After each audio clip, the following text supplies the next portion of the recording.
Ջան, բարև ձեզ, խնդրում եմ մոտենանք, բայց մի քանի րոպե սպասենք աշխատանքը ինչ ժամանակ վերջացել, մարդիկ գալիս են դեռ հնարվում են էլի, մի քանի րոպե սպասենք սկսենք։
Ազատության ուղիղ եթերում լրատվական թողարկումն է, մենք առաջիկա րոպեներին կրկին ուղիղ միացումներ կունենանք Ազատության հրապարակից, իսկ այժմ տաղավարում հյուրընկալել ենք որպես հաց բերող հայտնի Արթուր Սարգսյանի իրավահաջորդի ներկայացուցիչ Տիգրան Եգորյանին։ Շնորհակալ եմ պարոն Եգորյան մեր հրավերն ընդունելու համար եւ առաջին հարցս նախ ով էր ի վերջո մեղավոր Արթուր Սարգսյանի մահվան համար։ Կարծես թե հենց այդ հարցը պետք է լինի այն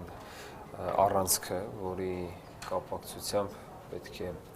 հարուցվեր քրեական գործ եւ որի կապակցությամբ պետք է իրականացվեր դատաբժշկական փորձաքննություն, բայց ցավոք կարծես ուղեցրից շեղում է արձանագրվում։ Նախ ինքնին քրեական գործի հարուցման որոշման առումով, երկրորդը քննչական ենթակայության որոշման առումով, այս երկու հարցերը լրջագույն խնդիրներ են, քանի որ քննչական ենթակայությունն ընտրված է քննչական կոմիտե, որը իրավասու չէ քննարկել վարույթ իրականացնող մարմնի, այսինքն Արթուր Սարգսյանի մեղադրանքի գործով վարույթ իրականացնող մարմնի գործողությունների իրավաչափությունն ու օրինականությունը, իրավասու չէ քննարկել այդ գործողությունների նկատմամբ հսկող դատախազի գործողությունների իրավաչափությունը, դրանք քննած դատավորների գործողությունները եւ քրեակատարողական հիմնարկի վարչակազմի եւ աշխատակիցների գործողությունները։ Քննչական կոմիտեն իրավասու է եւ ըստ քրեական գործի հարուցման որոշման հենց քննում է միայն բժշկական փաստի առթիվ, բժշկական սխալի փաստի առթիվ հարուցված քրեական գործը, ինչը ոչ թե ցուցիչ, այլ ուղղակիորեն հստակորեն եւ աներկբա խոսում է այն մասին, որ պետությունը ի սկզբանե գործը միայն այս դիրույթում է քննարկելու, ի սկզբանե գործին տրված է ուղղվածություն, գործը միայն բժշկական սխալի կապակցությամբ քննելու։ Բնականաբար սա մեզ չի բավարարում, բնականաբար սա այս որոշումը մեր կողմից բողոքարկվելու է, այդ կապակցությամբ ներկայացվել է արդեն իսկ միջնորդություն ենթակայությունը փոխելու վերաբերյալ, ներկայացվել է հաղորդում, որով պահանջ է ներկայացվում քրեական գործ հարուցել եւ քրեական գործի շրջանակներում անդրադառնալ հենց իմ նշած պաշտոնատար անձանց գործողությունների իրավաչափությանն ու օրինականությանը, սկսած Արթուր Սարգսյանին ձերբակալելու, կալանավորելու եւ այնուհետեւ բոլոր հաջորդած իրադարձությունները։ Հատուկ քննչական կոմիտեն պետք է զբաղվեր։ Ոչ, մենք այդ հաղորդման մեջ հատուկ նշում ենք կատարել առայն, որ գլխավոր դատախազը պետք է բացառի հատուկ քննչական ծառայության աշխատակից քննիչ եւ հայտնի սասնածառեր գործով խմբի գործով քննչական խմբի ղեկավար Էդիկ Հակոբյանի եւ այդ քննչական խմբի անդամների մասնակցությունը այս գործին, քանի որ նրանց գործողություններն անմիջականորեն մեր գնահատմամբ ընկած են եւ հանդիսանում են Արթուր Սարգսյանին մահվան հասցրած հանգամանքների եւ պատճառների հիմքում։ Հետևաբար մենք պահանջել ենք, որպեսզի քրեական գործը հազարարվի այլ քննչական ենթակայության, որը իրավասու կլինի քննել նաեւ հատուկ քննչական ծառայության քննիչների գործողությունները։ Դա միայն մեկ մարմին է Հայաստանի Հանրապետությունում, ազգային անվտանգության ծառայությունը։ Պարոն Եգորյան, հիմա հարցը մնում է այսպես բաց, ցուցարարները, հացբերողի աջակիցները մեղադրում են իշխանությանը, իշխանությունը այդ ասում է, որ պետք է սպասենք հետաքննության ավարտին, մի մասն էլ նաև ձեզ մեղադրանքներ լսել, որ չեք թողել, որ նա գնա ի վերջո ներկայանա եւ երկրորդ անգամ չկալանավորեն, հա, կարծիքները շատ բազմազան են նույն սոցցանցերում, մամուլում, հա, երևի դուք եք հետևել, եթե իհարկե ժամանակ եք ունեցել։ Ի վերջո, հա, այս հարցի պատասխանը ով է տալու, թե ով է մեղավոր։ Տեսեք, ակնհայտ է իմ կողմից արդեն քիչ առաջ նշված փաստերի եւ հանգամանքների լույսի ներքո, որ պետությունը ամեն ինչ անում է ի սկզբանե պաշտպանելու բոլոր այն ծառայողներին եւ բոլոր այն պաշտոնյաներին, որոնց գործողությունները այս կամ այն չափով պատճառ են հանդիսացել այս կամ այն հանգամանքի, որոնք որ հանգեցրել են Արթուր Սարգսյանի մահվան, սկսած նրա առողջական վիճակի հետ անհամատեղելիության պարագայում նրան կալանքի տակ պահելու հանգամանքը, կալանքի տակ պահելու ընթացքում նրան չտրամադրվող բժշկական օգնությունը, նրա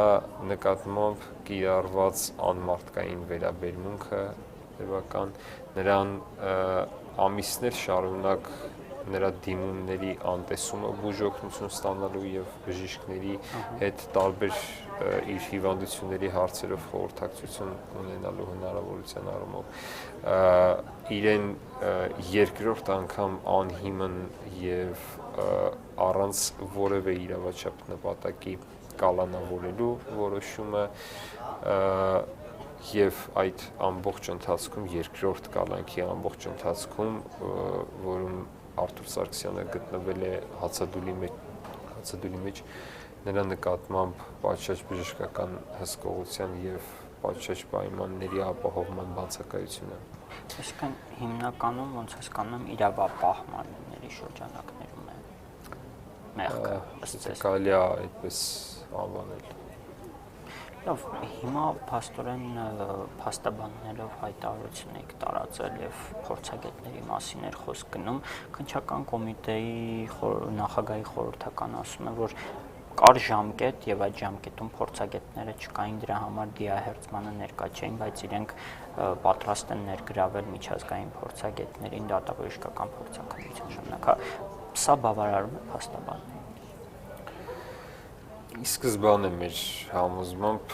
այդ միջնորդությունը բավարարվել էր հենց հույս ունենալով, որ հնարավոր չի լինելու ապահովել փորձագետների մասնակցությունը։ Բայց այդ հույսերը շատ արագ սկսեցին կարծես կոտրվել, երբ նրանք հասկացան, որ մենք արդեն կոնկրետ պայմանավորվածություններ ենք ձեռք բերել։ Եվ այս պայմաններում, տեսեք, այդ միջնորդությունը մեր ներկայացված բավարարվել է ամսի 17-ին, ամսի 17-ին եւ ամսի 18-ի առավոտյան մինչև ժամը 11-ը վարույթի իրականացնող մարմինը որևէ գործողություն չի ձեռնարկել։ Միջազգային բավարարված միջնորդությունը կատարելու ուղղությամբ։ Իսկն մեր միջնորդությունը բավարարվել է, բայց այդ ուղղությամբ վարույթի իրականացնող մարմինը գործողություն չի ձեռնարկել։ Նա սպասել է, թե երբ է դառնալու անհնար այդ միջնորդության կատարումը։ Եվ ժամը 11-ից 12-ն ընկած սահմաններում նոր նրանք սկսել են առնվազն բանավոր հավաստիացումների մակարդակով գործողություններ ձեռնարկել գոնե վրացի փորձագետներին ներգրավելու, քանի որ տարածքային տեսանկյունից առավել հավանական նրանք կարող են հասցնել եւ մասնակցել։ Սա մի հարց եւ այս հարցին երևի կանդրադառնանք, որտեղ գուշակում եմ, որ նաեւ այլ հարց կունենեք այս փորձագետների հետ կապված, բայց ինչ վերաբերում է ժամկետներին, ի սկզբանե վարույթի իրականացնող մարմինը ամբողջ այս գործողությունը սահմանափակել էր 48 ժամյա ժամանակահատվածով, պատճառաբանելով, որ փորձագետները, հայաստանյան փորձագետները կարծում են, որ 48 ժամից հետո հնարավոր չի լինի իրականացնել այո դիահերձում եւ փորձանմուշների ստացում, որովհետեւ քայքայման process-ները կլինեն այնպեսին, որ համապատասխան հետազոտություններ կատարել հնարավոր չի լինի։ Ես դրա կապակցությամբ ասեմ, որ մեր կողմից առնվազն 2 փորձագետների հետ բանավոր խորհրդակցության արդյունքում գրավոր մենք դեռ չենք ստացել, բայց նրանց խնդրել ենք, դիմել ենք գրավոր, որպեսզի ուղարկեն այդ բանը, որ տված կարծիքները։ Իրենց խոսքերով առհասարակ թե իրենց թե միջազգային պրակտիկայում համապատասխան ջերմաստիճանային պայմաններում դիահերձումը հնարավոր է հետաձգել մինչև 1 շաբաթ ժամանակահատվածով։ Եվ շատ դժվար է, գիտեք, չհամաձայնել թեկուզ առանց լուրջ մասնագիտական գիտելիքների սրա հետ, որովհետև չեմ ուզում բացառնեմ, բայց հաստատ 100-ից 1 դեպքն է կամ հնարավոր է այդպիսին էլ չլինի, երբ կանխավ ակնկալվում է ինչ-որ մեկի մահը եւ հնարավոր է նախապես փորձագետներ հրավիրել։ Միջազգային դատաբժիշկ փորձագետները այդ մակարդակի իրենք շտապ օգնության ռեժիմով են աշխատում եւ ամեն դեպքում զանգից 1-2-3 օրվա ընթացքում է իրականացվում նրանց մասնակցությունը։ Եվ եթե ամբողջ աշխարհում դա կիրառելի պրակտիկա է, ինչ պատահեց, որն է այն ծանրակշիռ պատճառը, որ Հայաստանում հնարավոր չի 48 ժամից հետո ապահովել այդ դիահերձումը եւ ապահովել, որպեսզի միջազգային փորձագետներ մասնակցեն։ Այս հարցին պետք է պետությունը պատասխանի եւ ես կարծում եմ, որ մենք առաջիկայում դրա հակադիր կունենանք գրավոր պատասխաններ միջազգային փորձագետների։ Պարոն Յուգարյան, երբ ներկայացնում եք այսպես պատկերը, տպավորություն է, որ խոչընդոտում էին միջազգային փորձագետների մասնակցությունը։ Դա խոչընդոտել դժվար է ասել, այսինքն անում էին ամեն ինչ, որպեսզի առանց ակնհայտ խոչընդոտների դա տեղի չունենա։ Այսինքն նրանք մի կողմից լայնորեն գովազդում էին այն, որ իրենք լրիվ բաց են եւ համաձայն են, բայց մյուս կողմից գործնականում այդպես չէ։ Տեսեք, դիահերձումից 1 ժամ առաջ զանգահարում են վրացի դատաբժիշկներից մեկին եւ հարցնում են կարող եք արդյոք դուք ներկա գտնվել մասնակցել փորձաքննությանը եւ այդ դատաբժիշկը որոշակի խոչապի մեջ զանգահարում է մեզ եւ ընդ որում չեն էլ հայտնում թե ժամը քանիսին է այդ փորձաքննությունը եւ դիահերձումը եւ այդ փորձագետը մեզանից ճշտում է թե ժամը քանիսին է գործողությունը նախատեսվում, ինչպես է կազմակերպվելու իր տրանսպորտացիան եւ այլն եւ այլն։ Այսինքն ինքնին այս մոտեցումը եւ ինքնին այս գործողությունները ցույց են տալիս, որ փորձագետին հրավիրել նպատակ չի հետապնդվել։ Պարոն Յուգարյան, նպատակը կամ իմաստը որն է ձեր կարծիքով, հա, նման քայլերի, որոնք կբերեին առանց միջազգային փորձագետի դիահերձման, հա, ինչ որ բան են թաքցնում, կասկածներ ունեն։ Ես այս բանին չեմ կարող պնդել, որ այս կամ այն բանը թաքցվում է, բայց առնվազն կարող եմ պնդել այն, ինչի սկզբանե ասեցի, որ գործով բազմակողմանի օբյեկտիվ եւ լրիվ նախաքննությունն արդեն իսկ ի սկզբանե քրեական գործի հարուցման որոշմամբ կանխորոշված է, սահմանափակված է, այն չի լինելու բազմակողմանի, այն չի լինելու օբյեկտիվ եւ չի լինելու լրիվ։ Այն լինելու է միայն բժշկական սխալի կապակցությամբ այսինքն մեղքը բժիշկների վրա վարդել։ Գործի հարուցման որոշումն այդ մասին է։ Սա մեկ,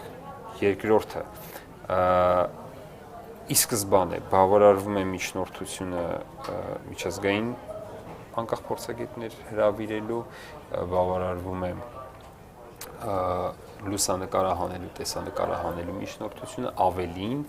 այդ միջնորդության մեջ մենք նաև նշել էինք պահանջ լրացուցիչ փորձանմուշներ վերցնելու մասին,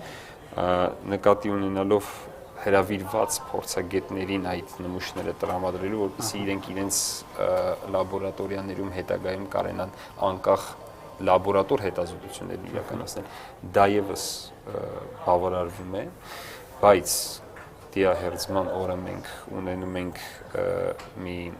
խառը իրավիճակ վարույթական մարմնի կողմից առաջացված, որի արդյունքում հնարավոր չի լինում ապահովել գոնե 3 ժամվա հետաձգում դիահերձման, որպեսզի Վրաստանից փորձագետ ժամանի, հնարավոր չի լինում, մեզ արգելում են լուսանկարան եւ տեսանկարահանել process-ը, մեզ արգելում են փորձանմուշներ ստանալ եւ միակ բանը, որի մասին այս գործողությունները խոսում են, իմ համոզմամբ դա այն է, որ արվել է ամեն ինչ, որպեսզի ըստ անհրաժեշտության, ըստ ծագող անհրաժեշտության ապացույցները եւ դրանց տնօրինման բոլոր հնարավորությունները պատկանեն միայն վարույթ իրականացնող մարմնին, որպեսզի որևէ այլ ապացույց, որևէ այլ փաստի վերաբերյալ, որը ցանկալի չի լինի վարույթ իրականացնող մարմնի տեսանկյունից հրապարակելու, հնարավոր չլինի հրապարակել, որովհետև եթե մենք տեսանկարահանում ենք process-ը եւ մեր միջև հետագայում առաջանում է վեճ, հա, վարույթ իրականացնող մարմնի եւ մեր, ապա մենք տիրապետում ենք ապացույցի։ Եթե մենք չենք տիրապետում ապացույցի, ակնհայտ է արդեն թե ինչը դրա ելքը լինելու։ Պարոն Եղիազարյան, հիմա Երևանի փողոցներում արդեն մի քանի օր է երևի հետևում եք բողոքի ցույցեր են ընթանում ու պահանջները տարբեր են իհարկե գլխավոր դատախազի հրաժարական արդարադատության նախարարի հրաժարական քննիչների հեռացում փաստորեն համակարգից հա ի վերջո մի շարք հրաժարականներ սրանք որքանով են ճիշտ հասցեական այսինքն պետք է այս գործի արդյունքում գլխավոր դատախազը կամ արդարադատության նախարարը հրաժարական ներկայացնեն նույն այդ քննիչները փաստորեն համակարգից դուրս կան այս ընթացքում բոլոր այն փաստերը, որոնց մասին մենք խոսեցինք, այս գործում արկա փաստերի ընդամենը 1-2%-ն են։ Այն փաստերը, որոնք դեռ չենք քննարկել, միգուցե ժամանակի սղության, միգուցե ոչ ժամանակը չլինելու պատճառով,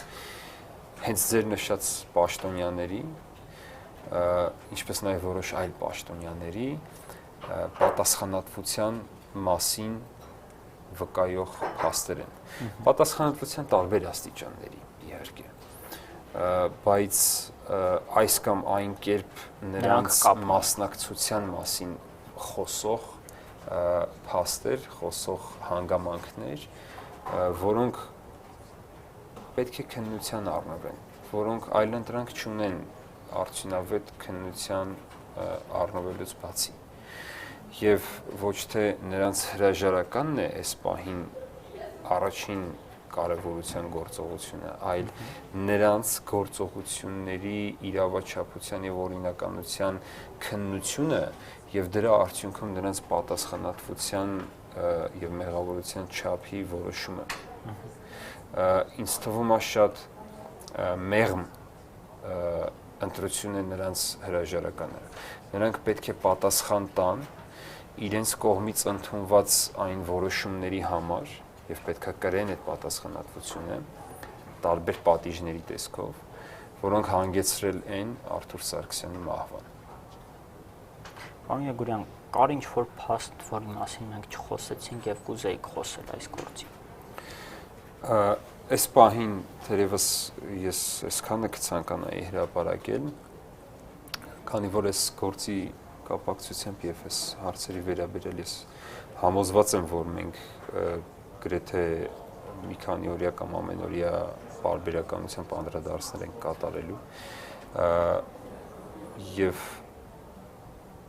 ըստ հերթականության, ըստ անհրաժեշտության մենք շարունակաբար կներկայացնենք հանրությանը այն փաստերը, որոնք ձեռք են բերվել այս գործով եւ որոնք առկա են։ Ես ընդհանրապես կցանկանամ նաեւ ասել, որ թե առաջին անգամ դեկտեմբերի 30-ին եւ թե երկրորդ անգամ մարտի 6-ին Արթուր Սարգսյանի դատախազության որոշման հիման վրա ազատ արձակումը ունեցել է նախապատմություն, որոշակի նախապատմություն, կապված Եվրոպական դատարանի հետ եւ այդ նախապատմությունը հետեւողականորեն եւ առաջի եւ երկրորդ անգամ հետեւողականորեն երկրորդ պլան է մղվել եւ քողարկվել այդ հարցի վերաբերյալ եւս մենք առաջիկայում կխոսանք եւ կարծում եմ որ դա եւս բավական էական հանգամանք է որը պետք է քննարկվի Ես ուզում եմ ասել, որ նաև մնացած բոլոր գործերով, մնացած բոլոր գանգատները Արթուր Սարգսյանի գործով ուղարկված այդ թվում նաև կալանքի եւ նրա նկատմամբ անմարդկային վերաբերմունքի եւ խոշտագումների գործով եվրոպական դատարանում են եւ նրա իրավահաջորդը ինչպես նաև մենք իր ներկայացուցիչները ներկայացրել ենք այդ գանգատը պնդելու վերաբերյալ նամակ այնպես որ այդ գործերը եւս շարունակվելու են քննարկել Պարոն Յագորյան, մի այսպիսի հարց կա մարդկանց շրջանում շատ եմ հանդիպել, ասում են հացադուլներ պատճառը։ Մարդիկ քննարկում են ինչն էր պատճառը, ինչը կարող է լինել, հա, բայց բոլորը հարցում են հացադուլներ։ Իհարկե։ Հացադուլը եւս մահվան հանգեցրած պատճառներից է, ինչպես նաև հացադուլին նախորդած 5 ամսյա կալանքը անմարդկային պայմաններում իր նկատմամբ խոշտանգումներին հավասարեցվող վերաբերմունքի պահման պայմաններում իր առողջության հետ